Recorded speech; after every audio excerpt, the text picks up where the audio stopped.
Oi, sejam bem-vindos. Nós somos o Casal Martini. Se você busca transformar o seu casamento em uma união de amor, respeito e fé, fique aqui conosco até o final. Hoje nós vamos falar do tema que é os princípios bíblicos para um casamento fortalecido.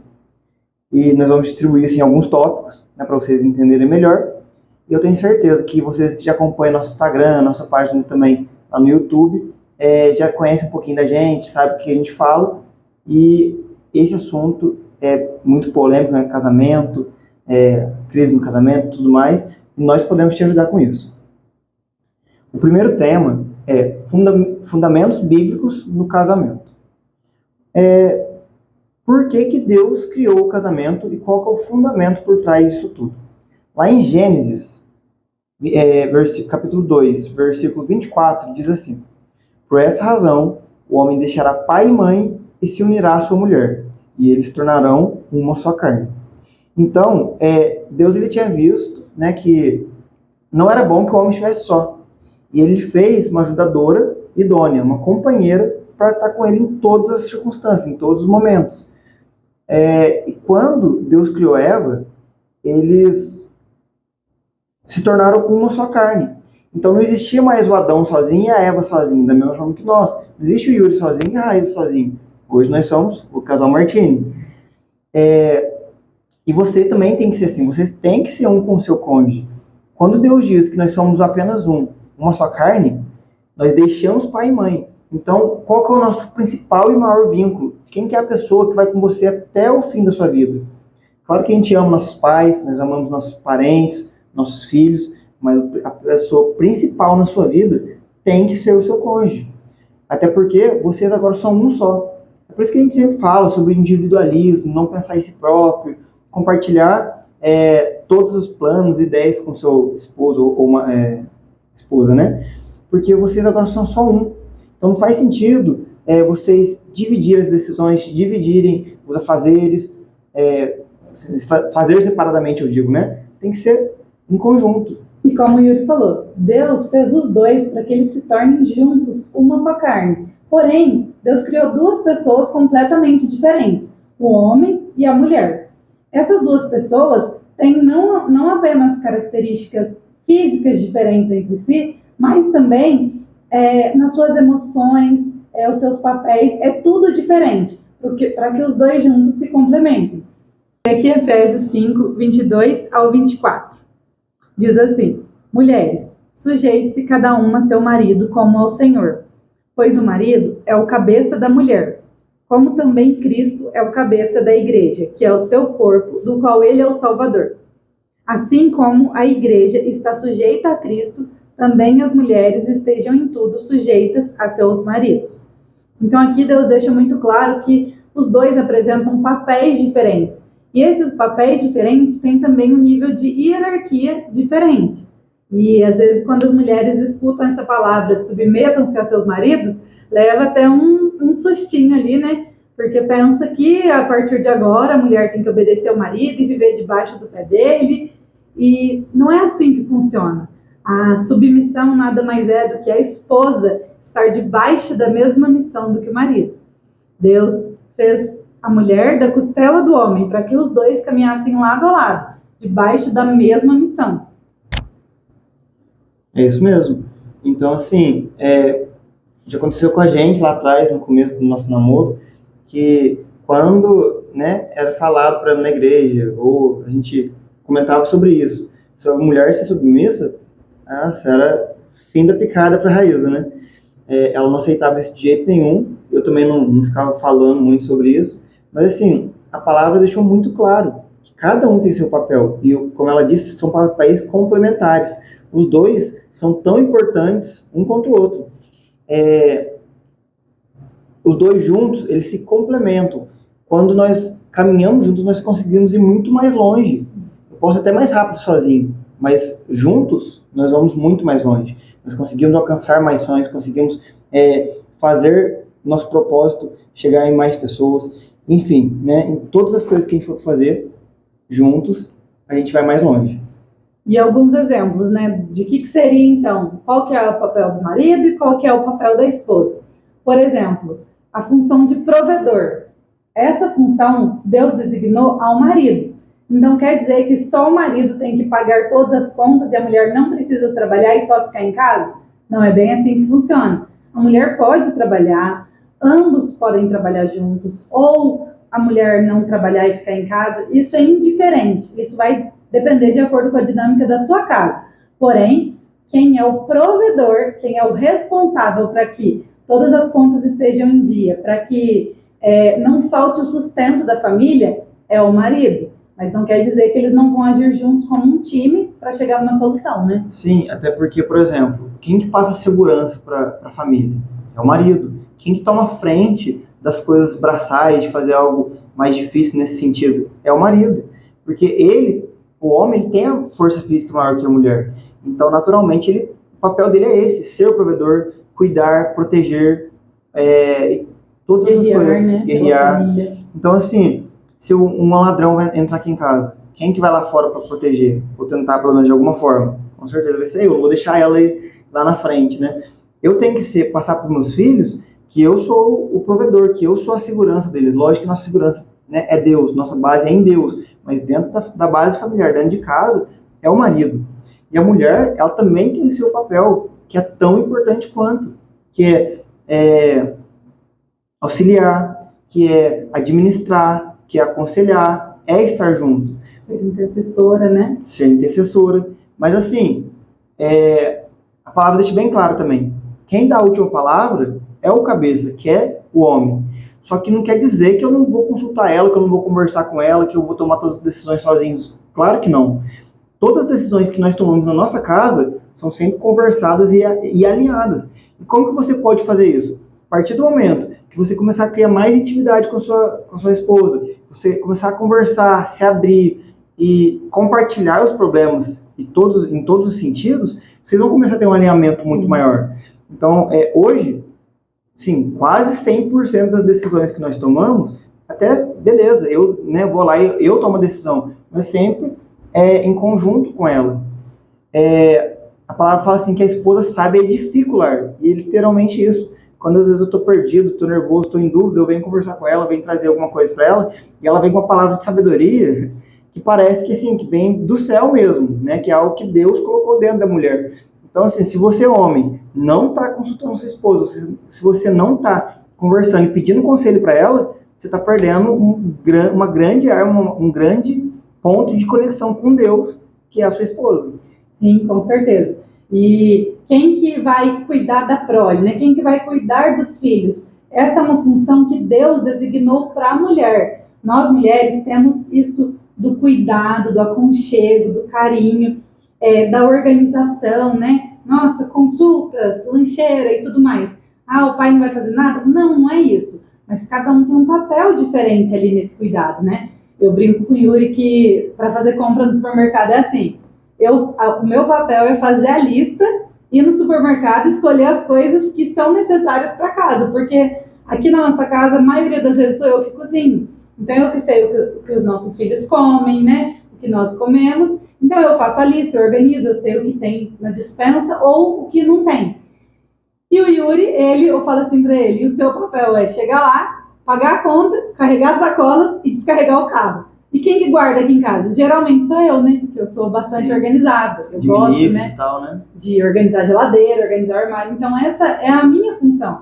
Então, às vezes a dinâmica da sua casa pode até ser diferente. Mas eu brinco com ele. Eu não abro mão de não carregar sacolas pesadas. Essa função é sua. Deus fez o homem para isso mesmo, né? E até porque nós temos nosso papel como a gente comentou, mas a gente também tem que ser cavaleiro. A gente tem que cuidar da nossa esposa com amor, com carinho. A gente tem que dar assistência para ela. A esposa, ela é o ponto mais frágil, o ponto mais delicado do relacionamento.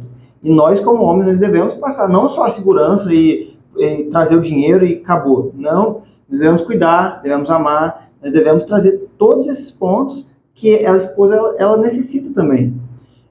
Eu vejo assim, amor, só um minutinho. Eu vejo assim que as mulheres, elas perderam um pouco essa delicadeza, sabe? De deixar o marido cuidar, porque nós viemos de uma geração de muitos casamentos destruídos e esses casamentos acabou sobrando para a mãe se tornar chefe da família, cuidar de 2, 3 ou até mais filhos sozinha, sustentar, trazer a provisão para o lar, fazer, lavar, passar. Então as mulheres criaram essa casca de independência tão grande que hoje muitas mulheres não permitem ser cuidadas, ser amadas, né? Ter alguém que faça algo por elas. Às vezes tem mulher que fala assim, nossa, é um absurdo meu marido não me deixar pegando dinheiro. Não é isso. As mulheres têm uma visão hoje distorcidas, né? Não generalizando, mas eu falo assim, grande maioria. Uma visão distorcida sobre esse cuidado do homem, essa delicadeza. E o marido, ele gosta da mulher que é feminina, a mulher que ama, que honra, que admira o marido. Então, cada um desenvolvendo o seu papel, é mais chance de que o seu relacionamento possa, né, chegar a um novo nível, um nível cada vez melhor, né, amor? Com certeza. E o que ela falou aqui é muito importante, porque o homem, ele se sente amado de uma forma diferente da mulher. Por exemplo, como que você vai fazer para amar a esposa? Você vai cuidar, você vai dar carinho, você vai dar atenção, você vai proteger, você vai prover, todas essas coisas, vai passar segurança e vai fazer ela se sentir amada. Já o homem é diferente. Como que ele vai se sentir amado? Se ele é honrado, se ele é respeitado, se ele é admirado, se ele sente realmente que ele tem uma parceira que ele pode contar em todos os momentos. Então, assim, nós temos que entender como fazer para fazer da melhor forma possível. A palavra de Deus diz que muitos perecem por falta de conhecimento. O meu povo perece por falta de conhecimento. E se nós não temos conhecimento da palavra, se nós não temos conhecimento do cônjuge, por exemplo, você sabe qual é o temperamento do seu cônjuge? Você sabe qual é a linguagem do amor dele? Cada um tem uma forma que se sente amado. Às vezes é com tempo de qualidade, às vezes é com uma palavra de afirmação, com serviço, enfim, cada um de uma forma. E para nós realmente sermos efetivos nesse ponto, nós devemos conhecer. Então, assim, muitas vezes nós passamos tanto tempo brigando, discutindo com o nosso cônjuge, achando que, nossa, eu não amo mais, meu casamento tá uma desgraça. E será que você tem gastado o tempo da forma errada? A partir do momento que você pegar e gastar um tempo de qualidade, você lembra a sua esposa, seu marido, lá no começo, quando você conheceu seu cônjuge, como que era quando vocês começaram a namorar? Sabe aquele sentimento que vocês tinham, aquele frio na barriga, aquele nervosismo? Tudo aquilo pode voltar. Aquilo era uma paixão, era uma química que acontecia no nosso corpo. Mas você pode voltar a ter isso no casamento. Sabe por que você perde isso muitas vezes? Porque nós deixamos de fazer o que nós fazíamos no começo. Então, quando nós voltamos para a origem, o que a palavra de Deus fala em relação ao amor com Deus? Para a gente voltar ao primeiro amor. No nosso casamento não é diferente.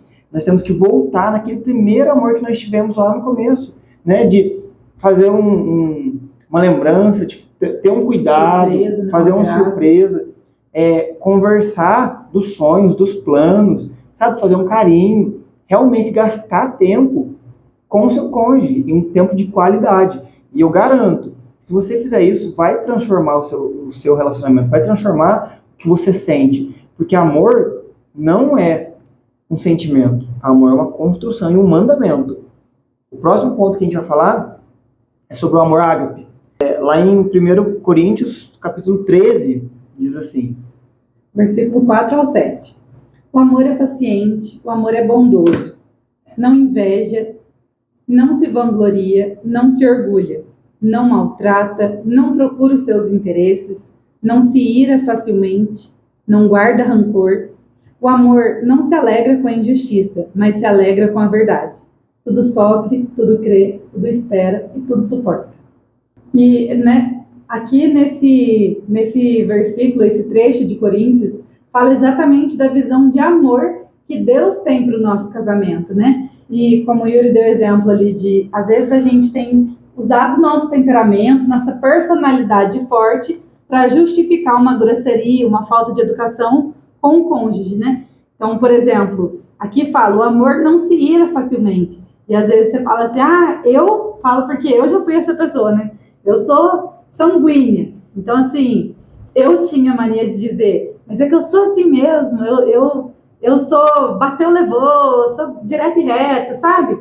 E justificava o meu comportamento ruim pelo meu temperamento. Então quer dizer que se eu sou sanguínea é ruim? Não, pelo contrário. Todo temperamento vai ter os pontos fortes e os pontos ruins. Mas você precisa elaborar os seus pontos fortes e melhorar aquilo que não está bom, né? Aquilo que traz prejuízo para você e para os outros. Exatamente. Qual que foi o maior exemplo do amor ágape que nós tivemos? Foi Jesus. Ele veio sem nenhum de nós merecermos nada e ele se doou totalmente. Ele veio para servir e ele ainda deu sua vida em sacrifício por nós. Então esse foi o exemplo de amor verdadeiro, né? Que é o amor que tudo sofre, o amor que tudo crê. Quantas vezes no nosso relacionamento que nós buscamos nossos próprios interesses? Nós não buscamos satisfazer o outro, muitas vezes. E está errado. Quando nós casamos, nós não casamos para sermos felizes. Nós casamos porque nós somos felizes para transbordar, para fazer o outro feliz e vice-versa. Então, o meu papel é servir ela, agradar ela, amar ela. E assim, né? E vice-versa. Tá fazendo certinho. Que bom. Você também. Mas pode ser que você esteja numa situação que você vai falar assim, mas o meu cônjuge não age dessa forma. Não importa. Comece por você, então. Comece você a servir ele, comece você a se doar por ele ou por ela. E automaticamente, com o passar do tempo, fazendo da maneira certa, buscando em Deus, vai ser recíproco. Porque se você só faz porque o outro está fazendo, você está buscando o seu próprio interesse.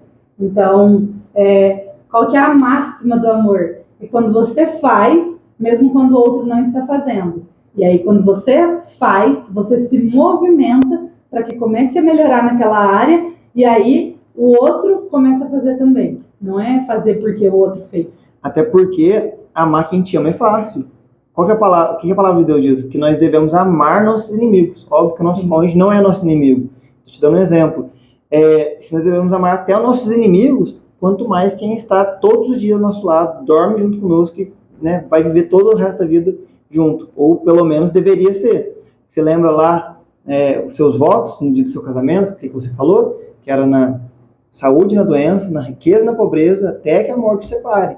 Então, se o casamento ele foi feito, é o maior projeto de Deus aqui na Terra, para que nós possamos viver até o fim, junto com o nosso companheiro. Sim, com certeza. E... Agora a gente vai tocar em um ponto um pouquinho... mais doído, né?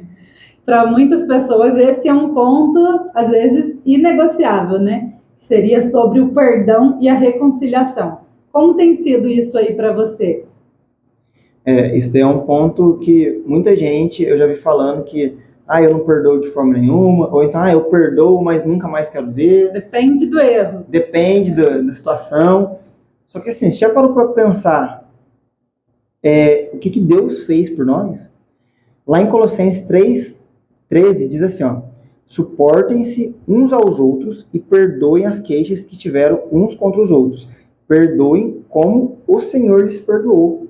Será que você merecia o perdão de Deus? Será que as suas falhas, seus pecados, seus erros, eles realmente eram dignos de Jesus vir e morrer na cruz por você ou por mim? Nenhum de nós merecíamos nada do perdão, do amor de Deus.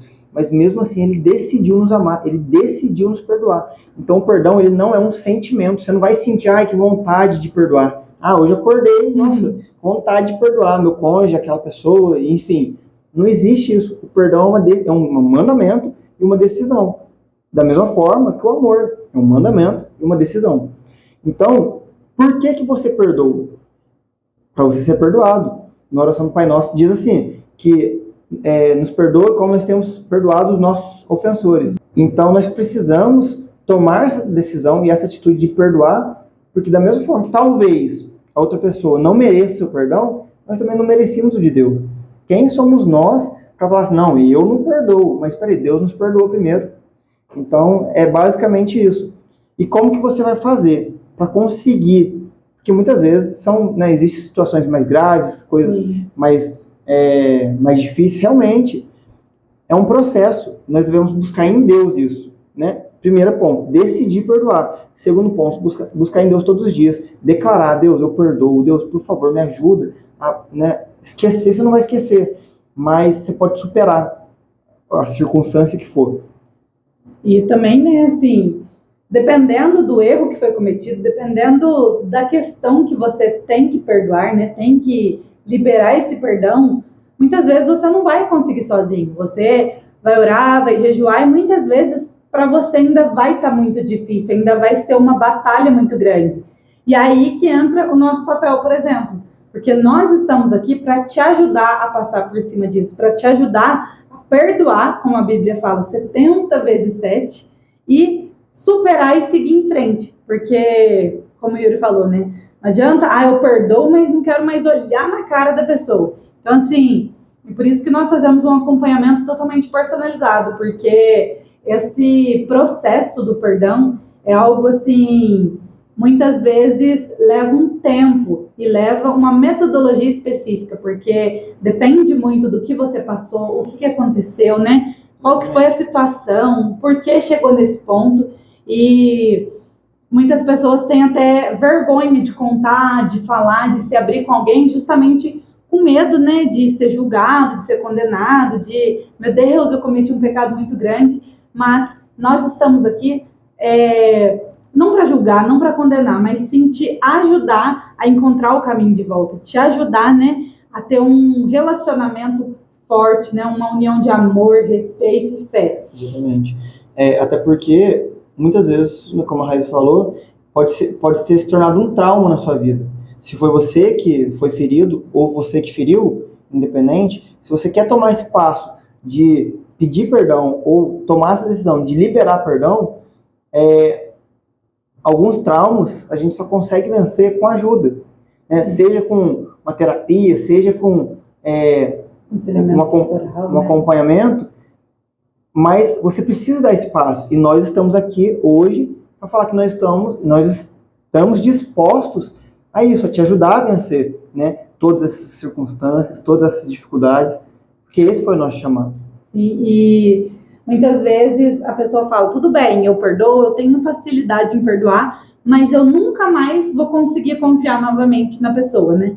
E nós, né, amor, somos prova viva que o Senhor restaura tudo, né? Nós passamos por uma situação de quebra de confiança, né? E essa quebra de confiança poderia nos fazer pensar, meu Deus, nunca mais vamos confiar novamente?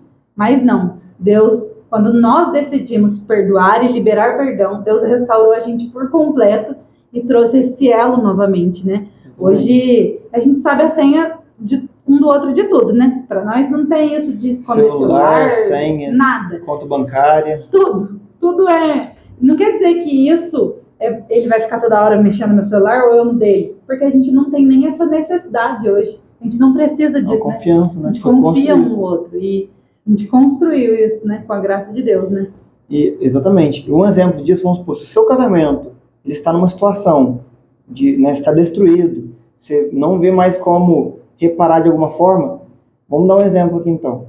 Se você tivesse uma nota de R$100, e aí essa nota você pegou, amassou essa nota, jogou no chão, pisou nela, deu uma rasgada nela e tá tudo lá, arrebentada, toda destruída.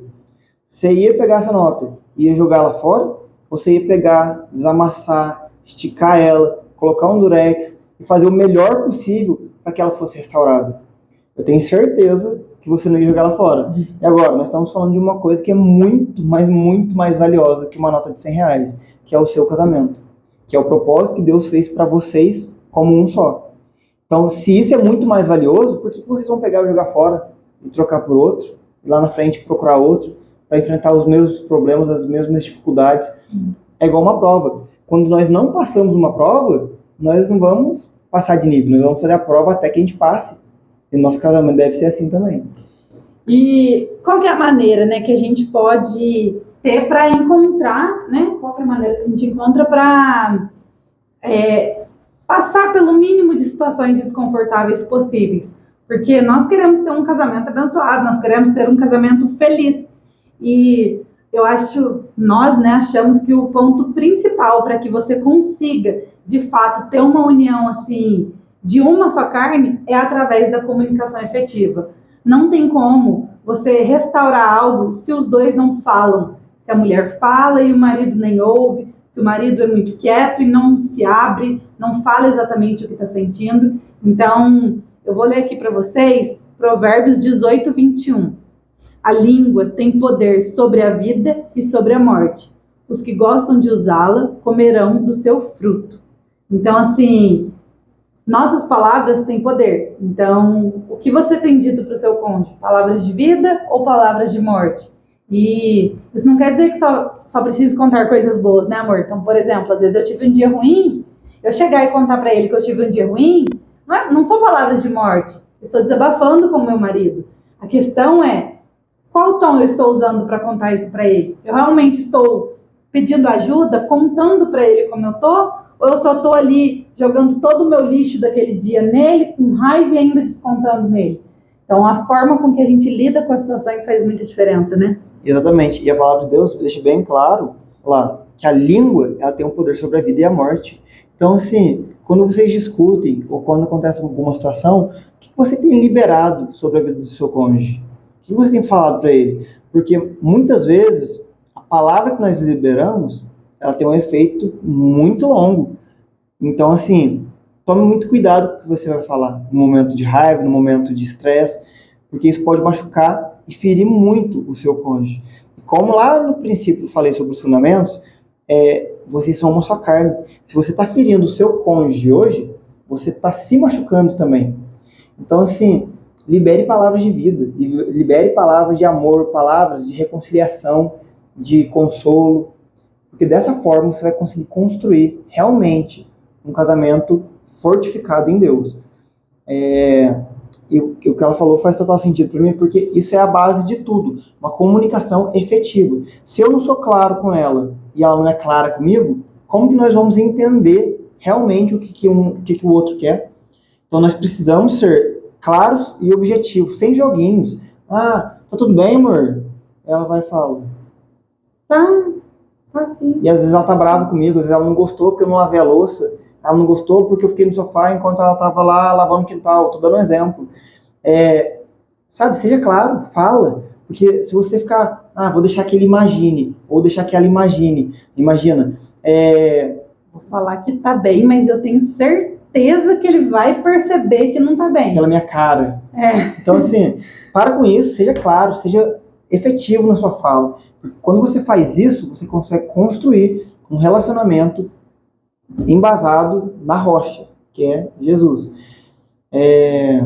E a sua família, né? Por que é tão importante você e a sua família servir ao Senhor, né? Porque nós seguimos aqui princípios bíblicos para o casamento e é muito importante porque hoje nós estamos construindo a nossa família cristã, né? A nossa família que crê em Deus e crê e segue os princípios de Deus, né? Da palavra do Senhor. Sim.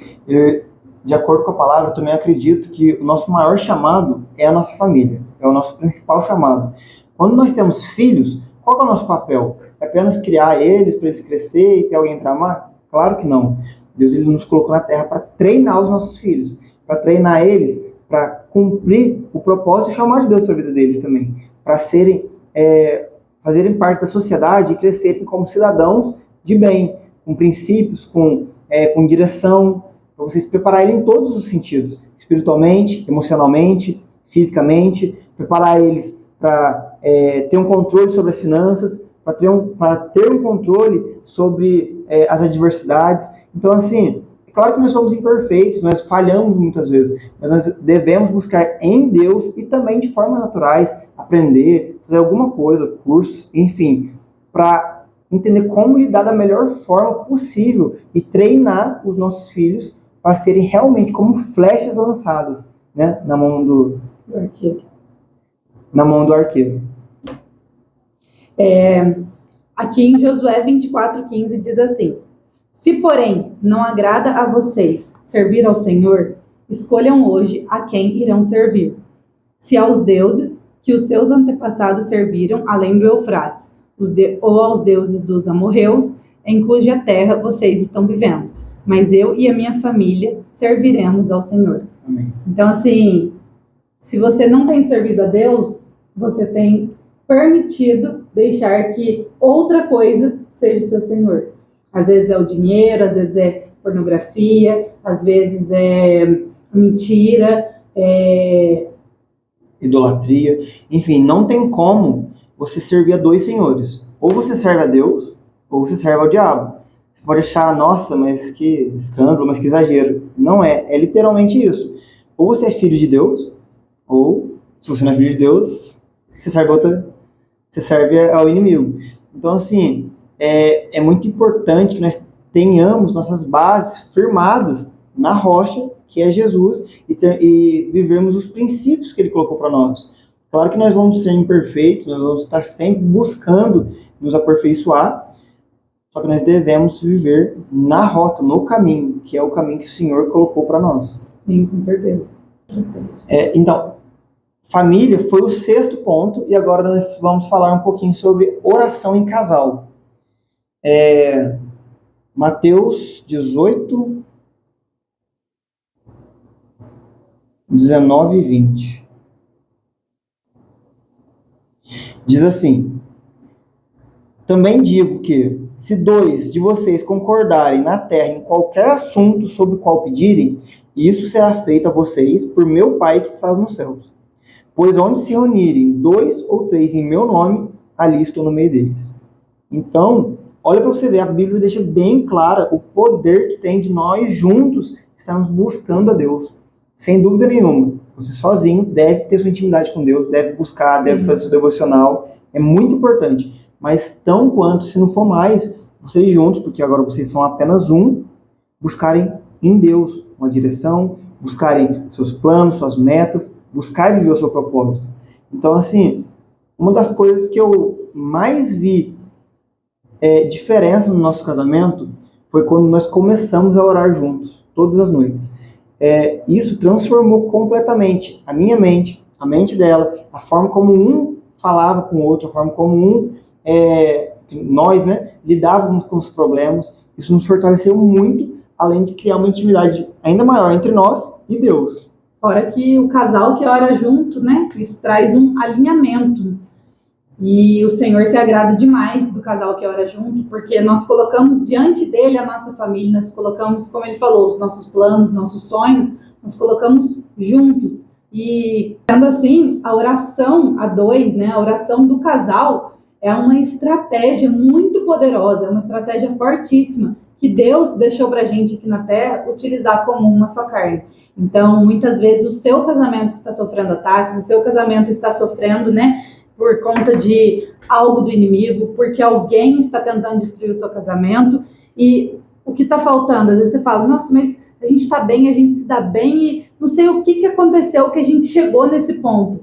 Talvez vocês não estão tendo um tempo de oração, nem sozinhos, fazendo seu devocional, buscando ali ouvir do Senhor, buscando engrandecer o nome dele, e muito menos um tempo em oração juntos, que é a base do seu casamento. Isso traz até muito mais intimidade do que a sua vida sexual. Sim. É importante? É muito importante. Mas a oração em conjunto é o que vai trazer intimidade para você. É onde vocês vão ganhar suas batalhas, onde vocês vão agradecer a Deus por tudo que Ele tem feito. Então, coloque em prática. Começa aí 5 minutinhos, A gente, no começo, tinha até o caderninho com os alvos. De vez em quando a gente faz alguns alvos mais específicos. Coloque em prática, que eu tenho certeza que isso vai transformar o seu casamento. E às vezes no começo você pode sentir que é difícil e tal. Você não precisa ficar, 1 hora orando junto, meia hora orando junto. Comece nem que seja com 1 minuto, com 2 minutos, sabe? Abre seu coração, faz uma oração simples, porque Deus, Ele quer o seu tempo e o seu coração. Então, quando vocês começarem a fazer isso juntos, vai mudar totalmente o seu relacionamento. E outra coisa, o que ela falou faz total sentido, porque nossa luta não é contra carne nem sangue, mas sim contra principados, potestades, dominadores dessa terra. O que acontece? Muitas batalhas nós vamos ganhar no âmbito espiritual, assim, em oração, com jejum. Então, às vezes está acontecendo alguma situação na sua casa, na sua família, às vezes está acontecendo alguma coisa que vocês não estão entendendo ou não estão conseguindo vencer de forma natural. Busquem em Deus, em oração, guerreando, fazendo jejum, na palavra, que é dessa forma que vocês vão vencer muitas batalhas. Se o seu cônjuge já desistiu do casamento, se o seu cônjuge não quer orar junto com você, comece buscando então sozinho, comece buscando, colocando diante de Deus, guerreando pela sua casa. Porque dessa forma, eu garanto que não tem como falhar, porque o espiritual é muito mais real do que o natural. E o último ponto são os desafios modernos, Hoje nós temos enfrentado tantos desafios em questão da visão distorcida que as pessoas têm tido sobre o casamento, sobre a união do marido e da mulher. Tem distorcido tanto a mente das pessoas que elas têm buscado no mundo outras coisas que não são o padrão de Deus para o seu casamento. Então, tem tido pensamentos, desejos pecaminosos, quer buscar em outros lugares, se não na sua casa, né? E isso tem destruído muitos casais. Ali em Romanos 12:2 fala assim: não se amoldem ao padrão deste mundo, mas transformem-se pela renovação da sua mente para que sejam capazes de experimentar e comprovar a boa, agradável e perfeita vontade de Deus. Então a vontade do Senhor é boa, perfeita e agradável. E Ele quer que essa vontade se cumpra no seu casamento. Mas para isso, você precisa ter um casamento de acordo com os princípios da palavra dele. A palavra que Ele nos deixou. Porque se você quiser ter um casamento abençoado, mas seguir os princípios do mundo, seguir os costumes que para o mundo é normal, às vezes eu até escuto algumas pessoas falar assim, crente tem um casamento diferenciado. E a única diferença é que nós seguimos um casamento com a base na palavra do Senhor, foi a instrução que Ele nos deixou.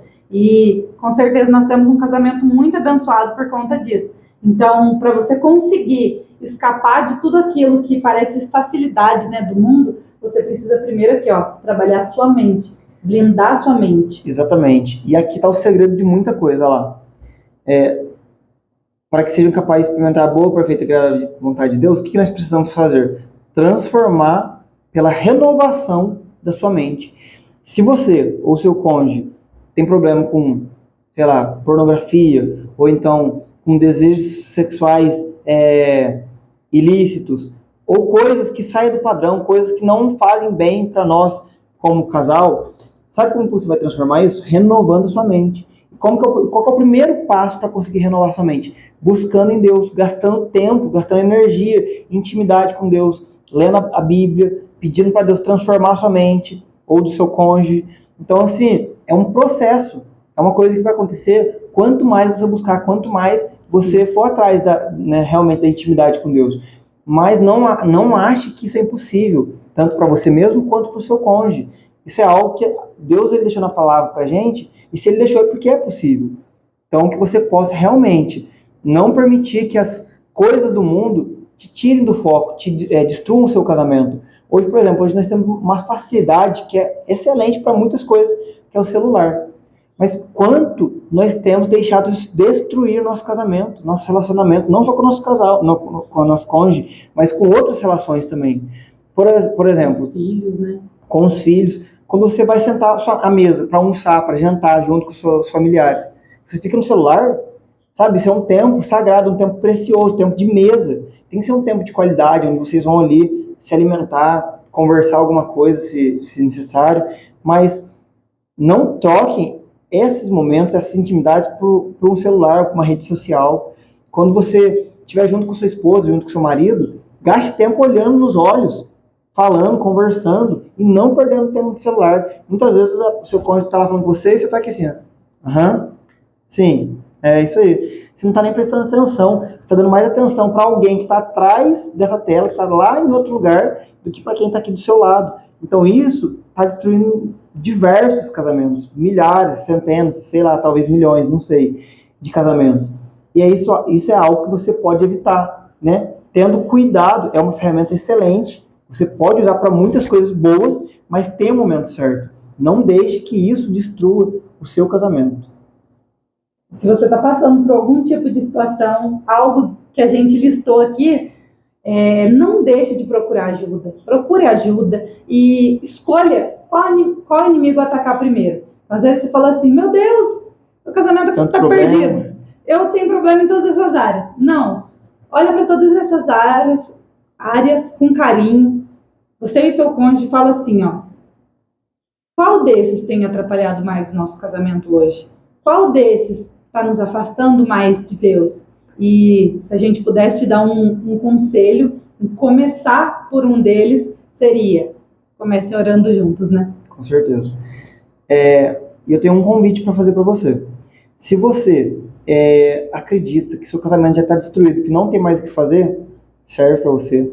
Se você está com casamento, beleza, tá tranquilo, mas acredita que pode melhorar ainda mais, também é para você.